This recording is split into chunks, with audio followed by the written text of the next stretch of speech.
All right, I think I'm going to get us started and people will come in as they join. Um, so I am Sarah Thunberg. I am one of the National Flood Insurance Program coordinators here at the state of New Hampshire.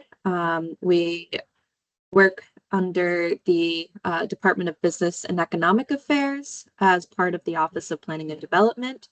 I have my coworker Stephanie Frechette here with me today. And she will be just kind of lingering in the background, answering some questions in chat and letting people into the lobby if needed. So starting with our agenda, so what we're going to cover today is we're going to start with just some introductions so that we can get a understanding of who we have here today. And then we're going to talk about what is CRS and some eligible activities that communities can adopt as part of being in CRS. And then we're going to end with a discussion, an opportunity for anyone to ask questions about the CRS program. So I believe I made everyone able to unmute themselves if needed. But I would like to go down and just have everybody introduce themselves, say what your name and your role is. If you work with a community, which community is that? And if your community is currently participating in CRS. I think Austin, I know you are not a community, but if we could start with you as an introduction. Absolutely. Can you hear me? Yes, we can. Okay. My name is Austin Brown. I work for New Hampshire Homeland Security and Emergency Management. I am the Chief of Mitigation and Recovery, so oversee the public assistance, individual assistance, and hazard mitigation grant programs for the state. Thank you. Next up, Brenda Pearl, if you're able to unmute yourself, could you give us an introduction?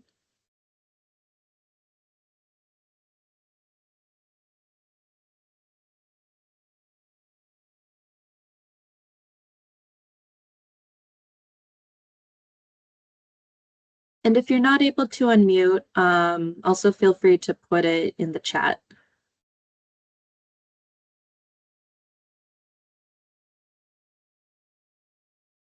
All right, I think we'll go over to Deb Chisholm. If you're unable to, or if you're able to unmute. I think I'm unmuted. Hi. Yes, you are. Deb Chisholm from the city of Nashua. I am the sustainability manager, waterways manager, floodplain administrator, other duties as assigned. And for everyone else's information, is Nashua CRS? Oh, yes, we are a CRS community. We have been for a while. Okay. Yeah, I mean, I think I started here in 2018. I think we've been at least since then, if not much longer. Great, excellent program. I highly advise it. Everyone should participate. It's great. Thank you. Next up, Jane Sawyer. Are you able to hear me? Yes, we are. Hi, I am the land use assistant in the town of Ashland to the planning board and the zoning board. I do not know if we are a CRS community. This is my first seminar on this, and I found it intriguing. We've had a couple of individual property owners who have been notified recently by their financing banks that they need to get flood insurance because they realize they're in a flood zone, and the individuals did not know that. So it's becoming more and more of an issue, I think. Yeah, I believe Ashland is not participating currently, Okay, but thanks. this is a great opportunity for communities to learn about what the program is, what it can offer, and how your community might be able to join. Excellent. Thank you. Next up, can we go over to Carrie Miner? Hi, everybody. My name is Carrie Miner. I work for the town of Winchester. I am the town administrator, and we are currently a CRS Great, thank you. participant. You're welcome. Can we go over to Margaret from Woodstock? Hi, I'm Margaret Labarge. I'm chair of the Woodstock, New Hampshire Planning Board, and we are not yet a CRS community, but we're working towards it and very excited to join. Great, thank you. And last up, we've got Stephen Mayhew. Good afternoon. My name is Stefan Ayu. I am the town planner for the for the town of Swansea. And we currently are not part of CRS, but I am navigating implementing that. Great, thank you, everybody. Jen Gilbert, if you want to just give a brief introduction. I know you're not community, but I think an introduction would be good. Sure. I'm Jen Gilbert. I'm the Resilience Project Manager at the DES Coastal Program. Thank you very much. All right, so we're going to start off by talking about what is CRS. So similar to the National Flood Insurance Program, the Community Rating System, that is what CRS stands for. It is a voluntary incentive program administered by FEMA, and it essentially allows additional discounts on flood insurance premium for the communities that exceed the minimum NFIP requirements. And the way it works is that communities will earn points for additional floodplain management activities or implementing stricter floodplain management regulations. And communities are awarded points based off of the activities that they conduct. And the number of points accumulates and determines how much of a discount the community is able to offer to any national flood insurance program policies in the community. So we're going to go over the different types of activities that communities can earn points on. But I did want to start off by saying that since the CRS is in addition to the voluntary NFI or National Flood Insurance Program, there are some eligibility requirements and some prerequisites that communities must meet in order to join the community rating system. And even though, we currently have 5 CRS communities in the state of New Hampshire, but that doesn't mean that we don't have higher standards in the state. We have many communities across the state of New Hampshire are meeting higher than the minimum standard of NFIP regulations. Some of them are just included in the state building code, so every community would be meeting those points just by default of being in the state of New Hampshire. Yeah, I just wanted to say that even though we only have a few number of official CRS communities, we do have a lot of higher standards in the state of New Hampshire. So I was just covering that New Hampshire has some higher standards, but to be eligible for CRS, communities need to have at least 500 points worth of activities, essentially higher standards that the community conducts. And the way that translates to a discount is that for every 500 points of activities, there is an additional 5% discount on insurance premiums for any NFIP policy within the community. That does not have to be in the floodplain. It's anyone in the community who has an NFIP policy will be eligible for that insurance discount. And we have some statewide higher standards that are built into essentially like the state building code. One of those is that the state building code requires 1 foot of freeboard, which is the distance from the 1% annual chance flood elevation to the base of the first floor of the house. And that is one of the eligible activities that you can be awarded points for. And a lot of communities will already have that standard just with implementing the state building code. So who can apply to be in CRS? So we have a handful of communities already in the program, and we have communities that are interested in joining the program. So the prerequisites for applying to the CRS are that you have to be a participating NFIP community for at least 1 year.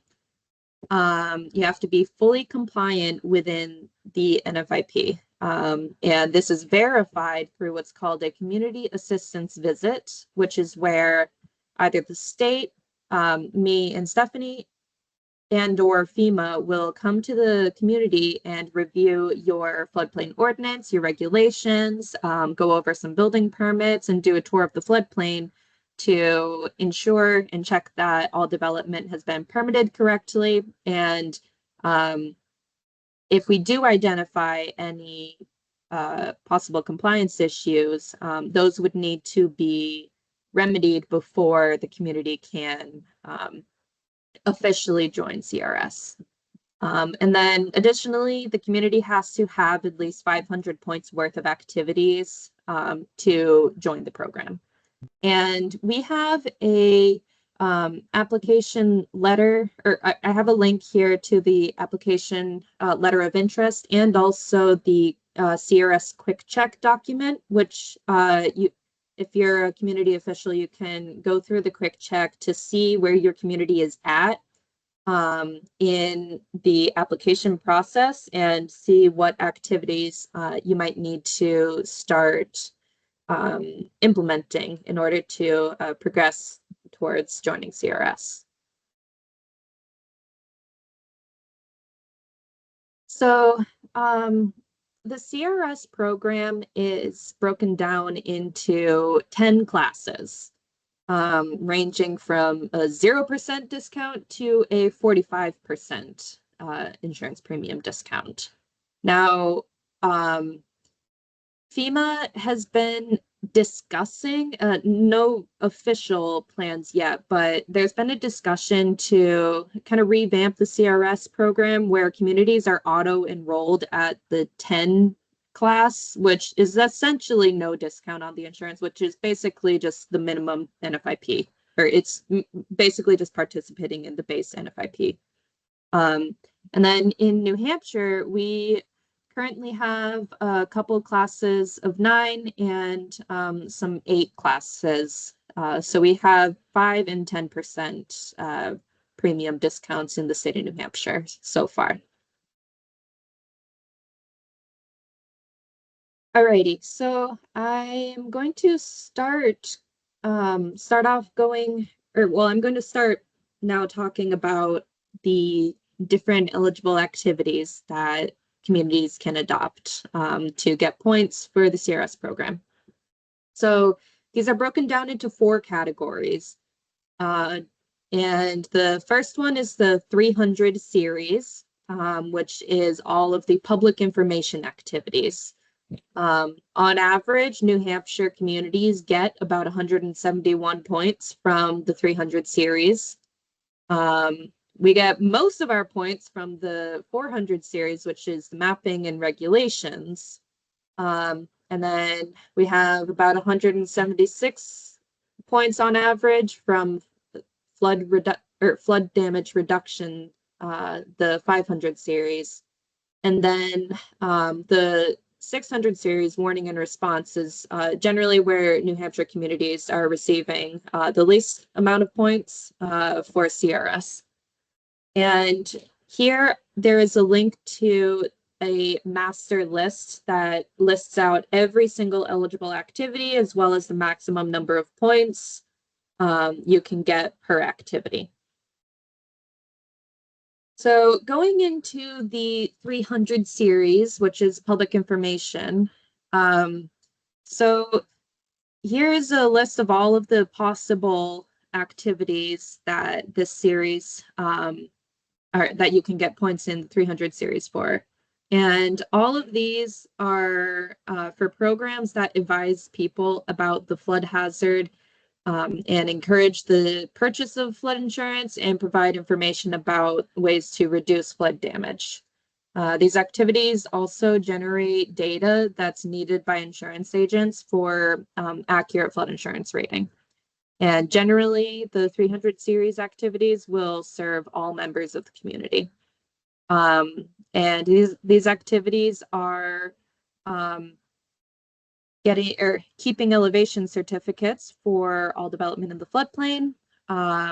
There are different map information service activities the community can provide, as well as outreach projects, such as educating your community members about their flood risk. There's also hazard disclosure laws that your community can implement, as well as providing some flood protection information, flood protection assistance, and flood insurance promotion.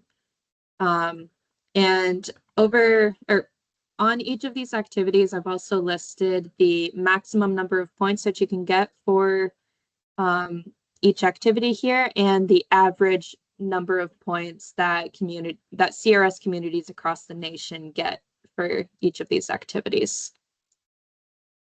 So in the public information, obviously the kind of biggest bang for your buck here is outreach projects and educating your community about their flood risk.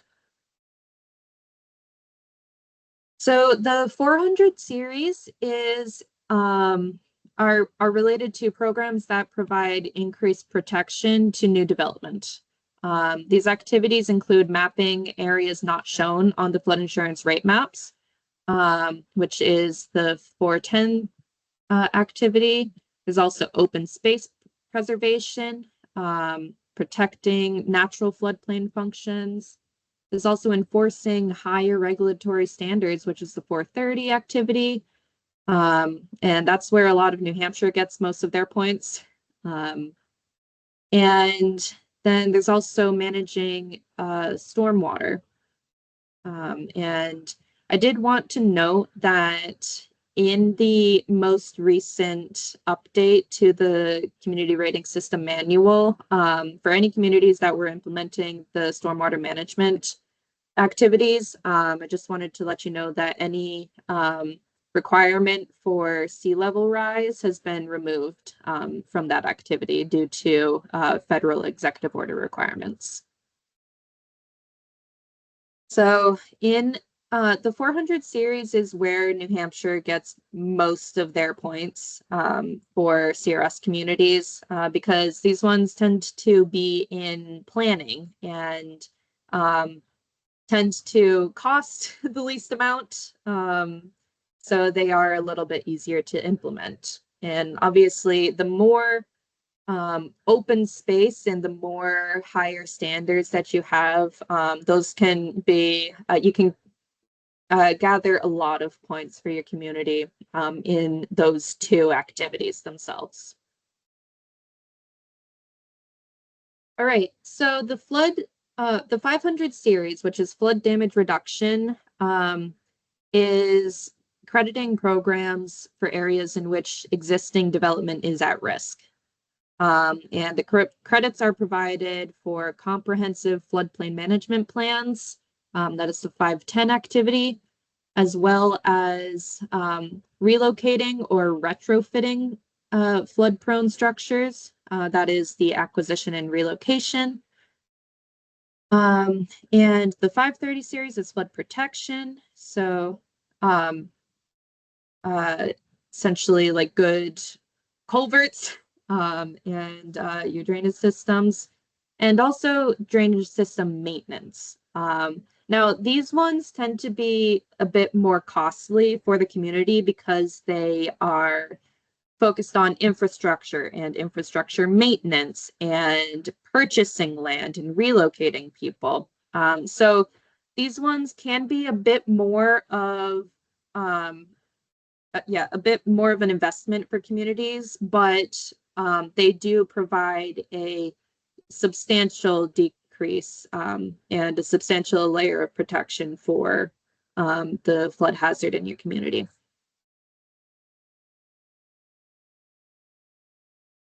All right, so the last series that you can get credit for activities for in CRS is the warning and response. And these are measures that protect life and property during a flood through flood warnings and response programs. There's also credit for the maintenance of levees and for state regulatory programs for dams. And additionally, it factors in programs that prepare for the potential failure of levees and dams. So these are, on average, our New Hampshire communities don't get very many points for the warning and response because this also does require a little bit more coordination amongst agencies rather than just something the community can implement by themselves.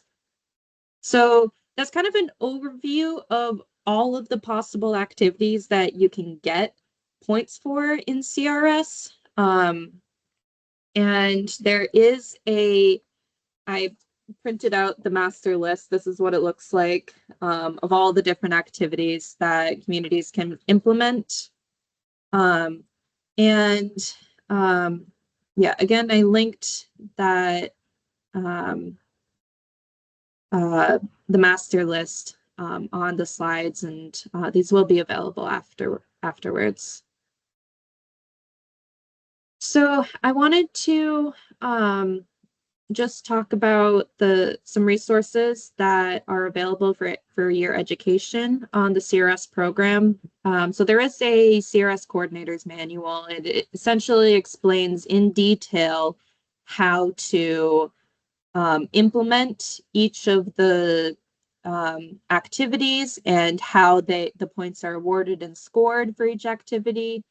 I did want to flag again, any references to sea level rise were removed in the latest update to the coordinator's manual. And I have a link to the coordinator's manual here, as well as a link to the CRSresources.org. This is kind of the go-to website for CRS information and help aside from what is officially on the FEMA website. This has a lot of training on floodplain management activities. And yeah, it's a great resource for if you are either participating or looking to participate in the CRS program.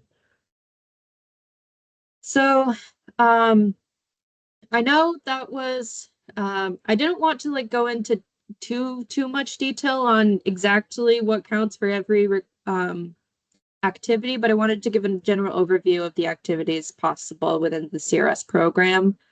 So I wanted to open it up for discussion now. And especially these questions were kind of geared towards our currently participating communities.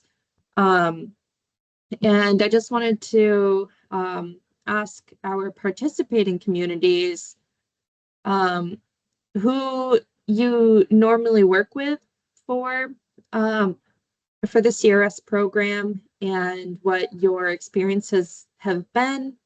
How long did it take to get into the program? What challenges have you experienced associated with CRS participation? And also if your community is pursuing any additional activities for points. Now, these are just kind of some prompts for discussion, but if anyone has questions or would like to comment, if you could raise your hand or unmute yourself, and we're happy to discuss and answer any questions.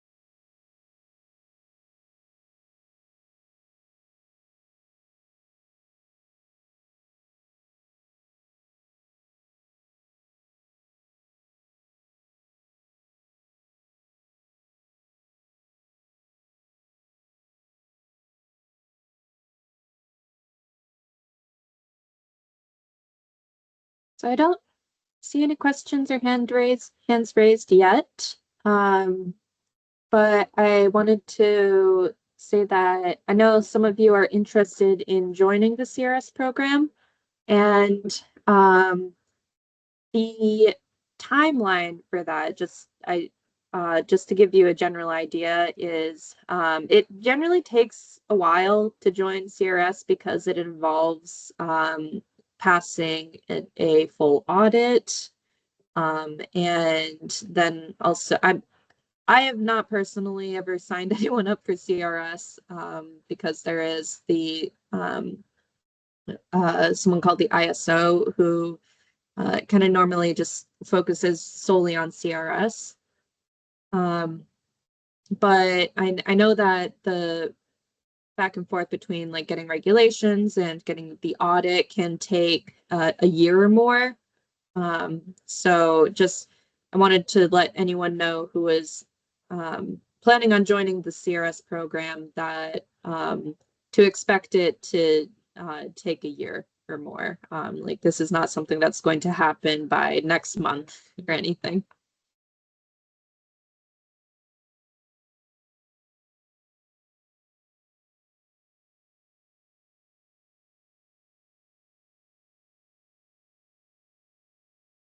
Yeah, Margaret. So, although it's going to take a while, can we continue to accumulate points during that process? And if so, where would you recommend that we begin? Beginning to collect. So I guess point collection starts like they officially start counting points once you're in the program, but you can start implementing activities before you even join the program.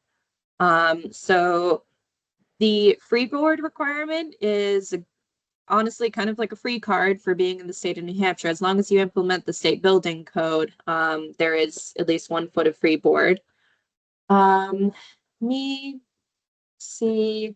Some things that we're already doing, like we already use the elevation certificates.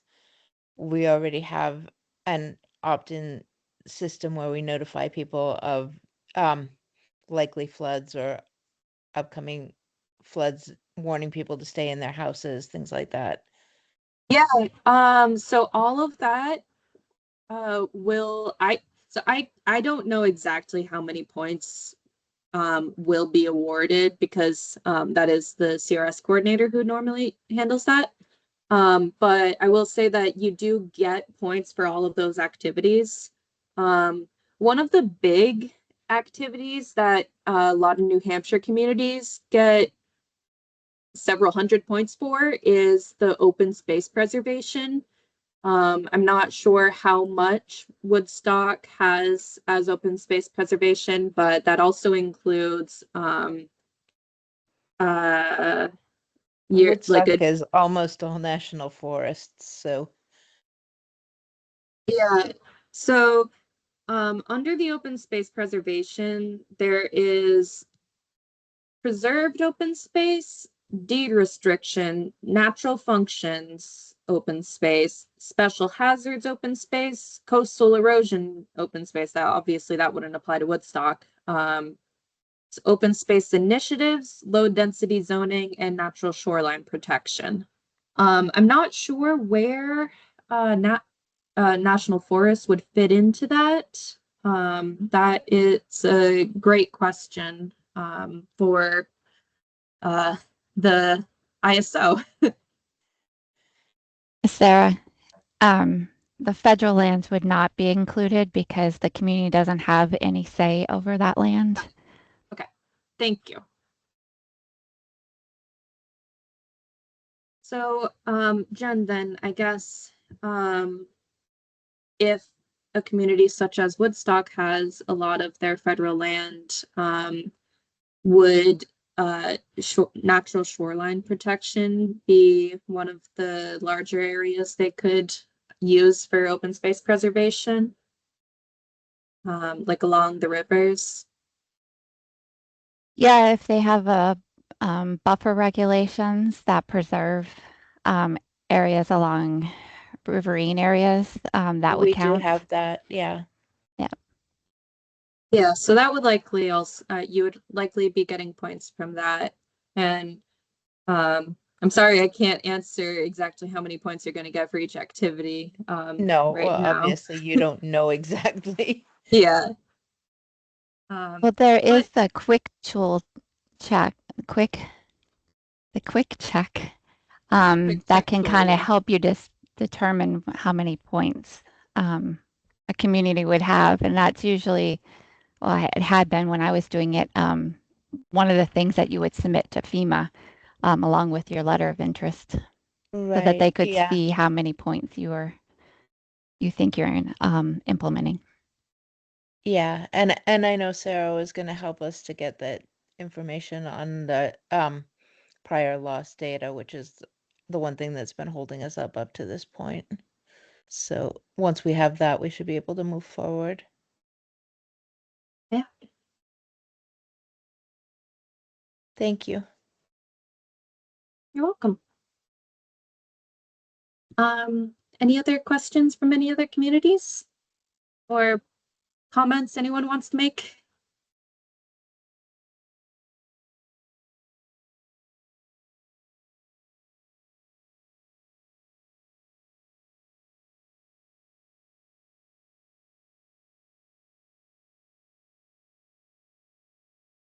Yeah, Deb.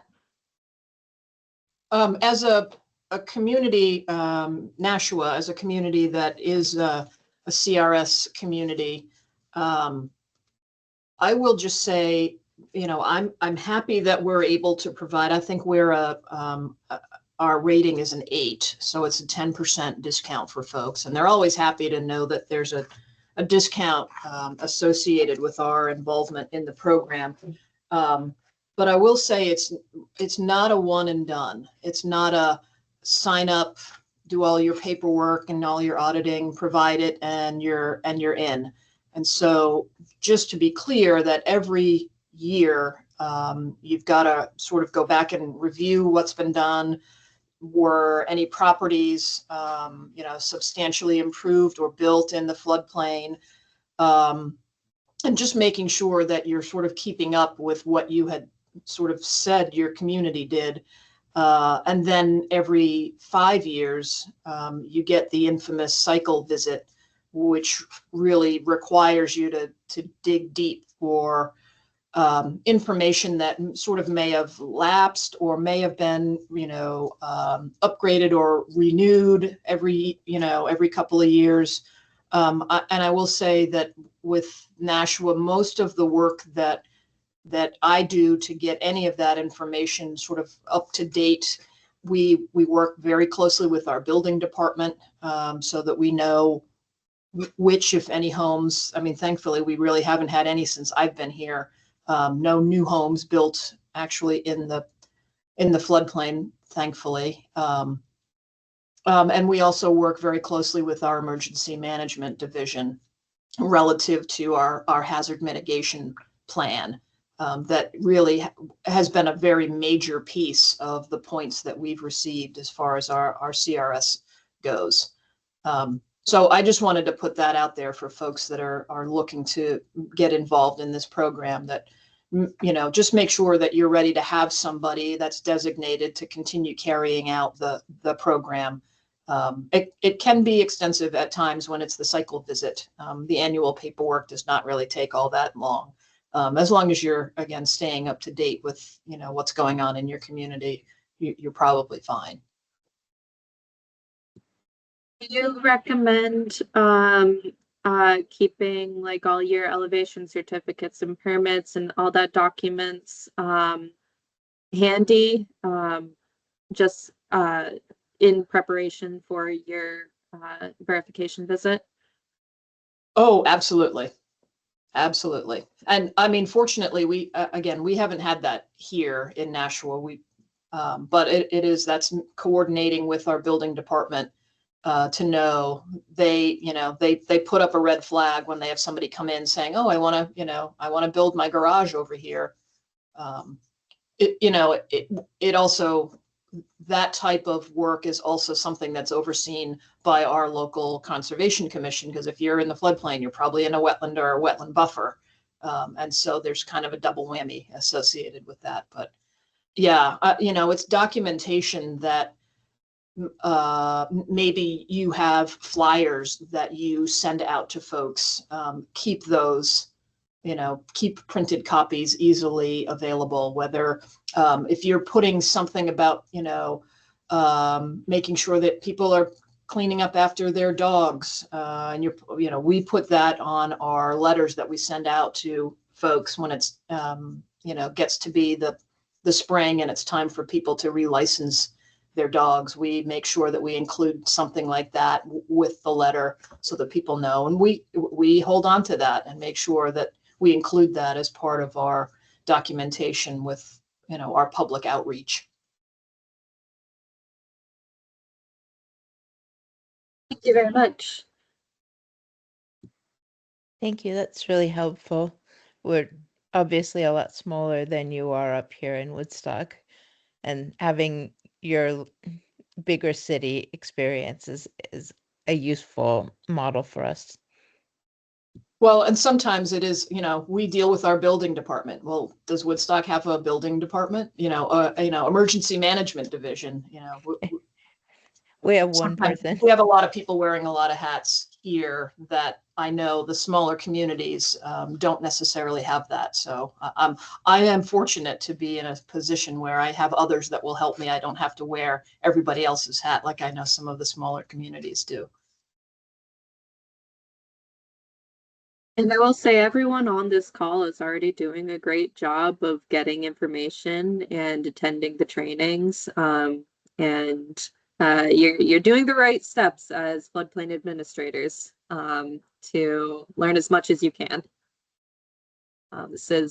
Attending these trainings is exactly what we want.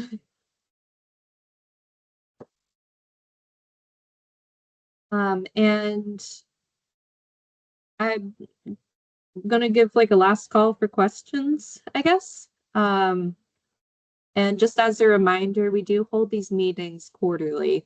And we try to have a different topic every time. Sometimes there's more things to talk about than others. But yeah, I was trying to gear this one towards communities trying to understand what types of activities they need to start thinking about implementing. Hopefully by next quarter we'll have our application in. Hopefully, I'm working on your repetitive loss data as quickly as I can. Thank you. I really Waiting on forms to appreciate be it. signed and processed. You're the best.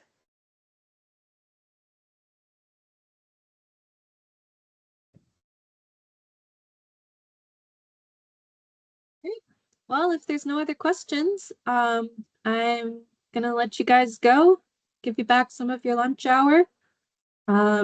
And yeah, we're going to post this video or post the recording to YouTube, so you should be able to watch it back if you wanted to rewatch something. And I will be sending everybody the slides as well. Thank you very much. Thank you, everyone. All right, have a good afternoon. You too. Thank you.